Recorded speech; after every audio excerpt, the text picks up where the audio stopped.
नाज़रीन, हैदराबाद में हैंड्स पारां सालानी एवॉर्ड तकरीब मकामी होटल में मुनक़द कई वई, जंहिंमें बहितरीन कारकर्दगी ॾेखारींदड़नि खे एवॉर्ड ॾिना विया। वधीक तफ़सील ॾिसूं था हिन रिपोर्ट में। हैंड्स की तरफ़ां अॼु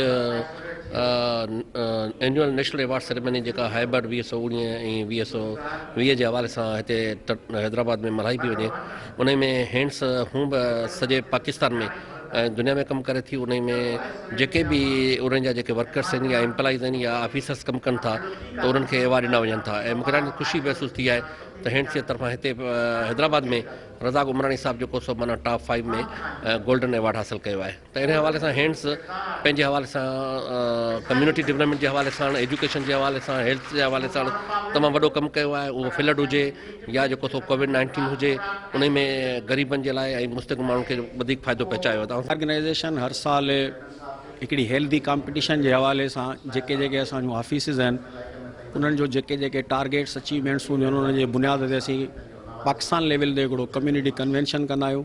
कोविड जी सिचुएशन में असां हिन खे डिवीज़न लेवल ते ऐं डिस्ट्रिक्ट लेवल ते जेको कन्वर्ट कयो आहे। अॼु असां ई मुज़िज़ीन घुराए करे उते असांजे जेके परफॉर्मेंस एवॉर्ड आहिनि उहे ॾिना आहिनि।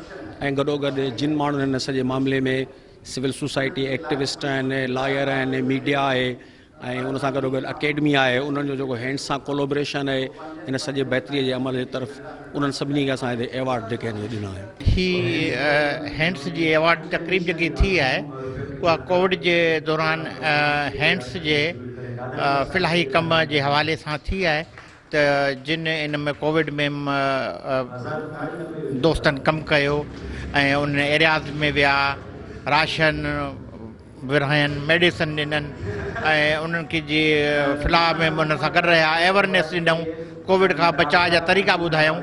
त हिन सिलसिले जूं अहिड़ियूं तक़रीबूं थियणु खपनि, ॿियूं ऑर्गेनाइजेशन बि कनि ऐं गवर्नमेंट खे बि इन हवाले सां उन्हनि माण्हुनि खे इम्तिहान खपंदो आहे। हैंड्स उन जेको कोविड में तमामु घणो कमु कयो, ख़ासि करे जेके ग़रीब माण्हू हुया, ट्रांसजेंडर हुया, जेके रेड लाइट एरिया में वीचारी औरतूं आहिनि, बेरोज़गार हुया या जेके वीचारा मोहताज हुया, उन्हनि खे हुननि जेको आहे सो एड ॾिनी, इमदाद ॾिनी त जीअं उहो इहो कमु करे सघनि।